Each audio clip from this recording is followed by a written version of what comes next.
Bismillahirrahmanirrahim.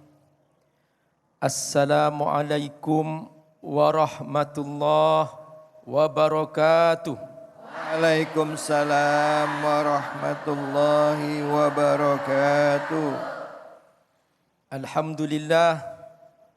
Wassalatu wassalamu ala Rasulillah wa ala alihi wa sahbihi mawala. Para pemirsa Cahaya Hati Indonesia, para bunda semua yang hadir, ibu semua ini, Masya Allah, sudah semakin dekat hari kiamat. Karena jumlah wanita semakin banyak. Kata Nabi, 1 laki-laki banding 50. Itu sudah semakin mendekat hari kiamat. Rajulun wahidun yadba'uhu khamsuna imra'ah. 1 laki-laki dikejar-kejar oleh 50 perempuan. Ya Allah, inilah fitnah akhir zaman. Nah, kita ini bicara tentang apa Bu temanya? Munafik. Jadi dalam bahasa Arab, kalau ibu buka kamus, di situ ada pembahasan mengenai nifak. Dari kata nafak. Ada seekor binatang dikenal oleh orang Arab namanya yarbu. Apa namanya Bu? Yarbu. Dihafal biar nanti pulang dapat oleh-oleh. Namanya apa? Yarbu. Nah, binatang yarbu ini di padang pasir, dia membuat lubang, lalu keluar di lubang yang lain. Maka orang Arab mengatakan nafaqal yarbu. Binatang yarbu itu telah melakukan nifak. Karena dia masuk di satu lubang, keluar di lubang yang lain. Jadi ada 2 lubang yang dia buat.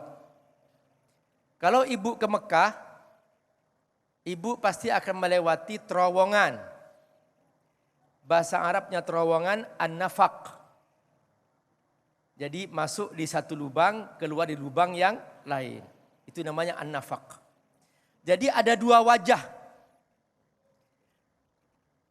Ada seorang yang dia manis mukanya. Tapi di belakang dia menjelek-jelekkan. Ini artinya bermuka 2. Di satu sisi nampak manis-manis, di belakang ternyata dia menghancurkan.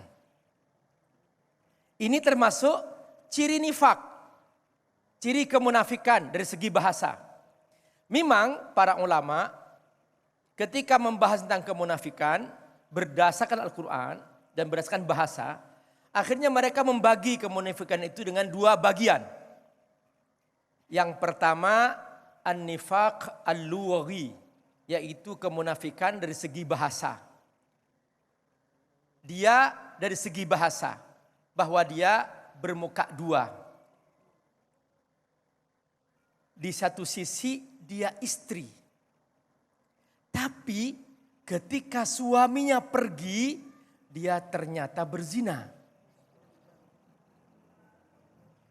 Perhatikan, ini namanya kemunafikan secara bahasa. Dia bermuka 2. Bertopeng. Dalam bentuk sebagai seorang istri, tapi begitu suami pergi, dia ternyata berzina. Dia punya teman selingkuhan. Atau kebalikannya, dia mengaku bahwa aku telah menikah. Dia punya istri, betul?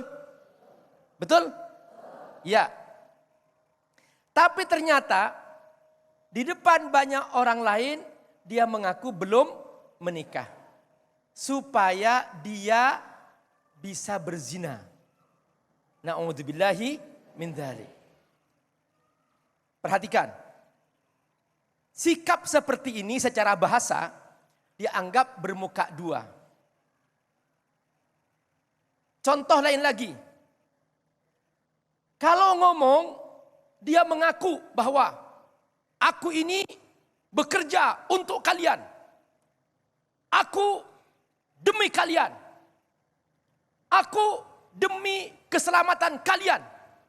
Tapi ternyata prakteknya dia menyelamatkan diri sendiri. Bekerja untuk kepentingan pribadi. Bekerja untuk kepentingan keluarganya sendiri. Ini namanya bentuk bermuka dua. Halo? Banyak enggak begini? Banyak. Dulu ketika Khalifah Umar bin Khattab radhiyallahu an memimpin, Umar terkenal lurus. Nah, ini Bu, kalau orang punya sifat kemunafikan, dia bertopeng. Tapi kalau orang yang punya sikap lurus, dia dibuka topengnya. Dia lurus apa adanya.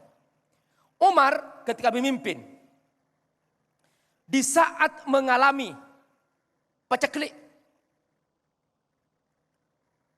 anak Umar lapar. Kata Umar, wahai anakku, jangan makan sebelum rakyatku makan. Maka Umar perutnya berbunyi saking laparnya. Umar berkata kepada perutnya, ya batni ghargir la tuwargir.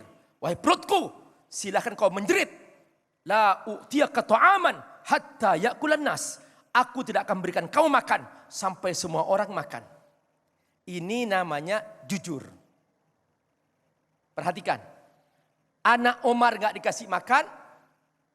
Umar sendiri tidak makan demi untuk menyelamatkan hidupnya, rakyatnya. Nah, Allah dalam surah Al-Munafiqun menggambarkan ini. Pertama, perhatikan. Orang munafik kalau ketemu Nabi berkata, Muhammad, aku bersaksi engkau utusan Allah. Tapi kata Allah, aku tahu isi hatinya dia Muhammad. Dia bohong. Di depan Nabi mengucapkan asyhadu an la ilaha illallah wa asyhadu anna Muhammad Rasulullah. Di hatinya tetap kafir. Karena dia pura-pura. Allah bongkar di pembukaan surah Al-Munafiqun. Perhatikan. Idza ja'akal munafiqun qalu nashhadu innaka la rasulullah wallahu ya'lamu innaka la rasuluh wallahu yashhadu innal munafiqina lakadzibun. Artinya apa? Ini adalah kemunafikan yang kedua, yaitu kemunafikan secara akidah. Kenapa? Karena tidak mungkin kita bisa menipu Allah. Kalau kepada Allah kita harus jujur. Mungkin orang bisa ditipu, tapi Allah tidak mungkin ditipu. Makanya Allah bongkar nih, orang yang pura-pura bersyahadat di depan Nabi, ternyata di hatinya dia tidak beriman. Kata Allah, wallahu yashhadu innal munafiqina lakadzibun. Ciri kedua, orang munafik suka bersumpah. Kalau ibu menemukan ada orang suka bersumpah, dikit-dikit sumpah, dikit-dikit sumpah, itu bukti bahwa dia pembohong, nggak usah dipercaya. Perhatikan ayat yang kedua, ittakhadhu aymanahum junnatan fasaddu an sabilillah. Mereka selalu bersumpah dan menjadikan sumpahnya sebagai perisai. Tapi di saat yang sama sebetulnya mereka ingin mempengaruhi orang agar jangan masuk Islam. Fasaddu an sabilillah. Kata Allah, inilah perbuatan paling buruk. Innahum sa'ama kanu ya'malun. Lalu kemudian ciri ketiga. Allah sebutkan bahwa mereka sebetulnya ketika bertemu dengan orang-orang beriman, mereka mengaku beriman, ikut sholat. Kalau pas lagi sholat zuhur, mereka berjamaah. Sholat asar berjamaah. Maghrib nampak di masjid.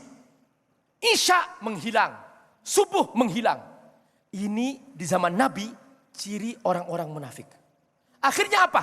Begitu mereka bertemu dengan orang beriman, qalu amanna. Hei, aku sama kalian loh, aku beriman. Kalau melihat orang beriman menang perang, harta rampasan banyak, supaya mereka kebagian harta rampasan, mereka mengatakan, Muhammad, kami bersama kalian loh. Perhatikan. Tapi begitu bertemu dengan teman-temannya sesama kafir, mereka mengatakan, aku hanya bohongan, pura-pura sama orang Islam. Yang penting aku beruntung, itu aja.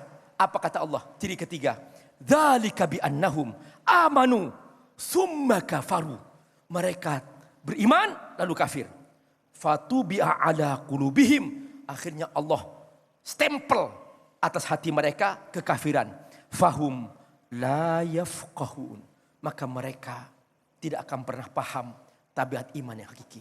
Itulah kemunafikan yang sebenarnya.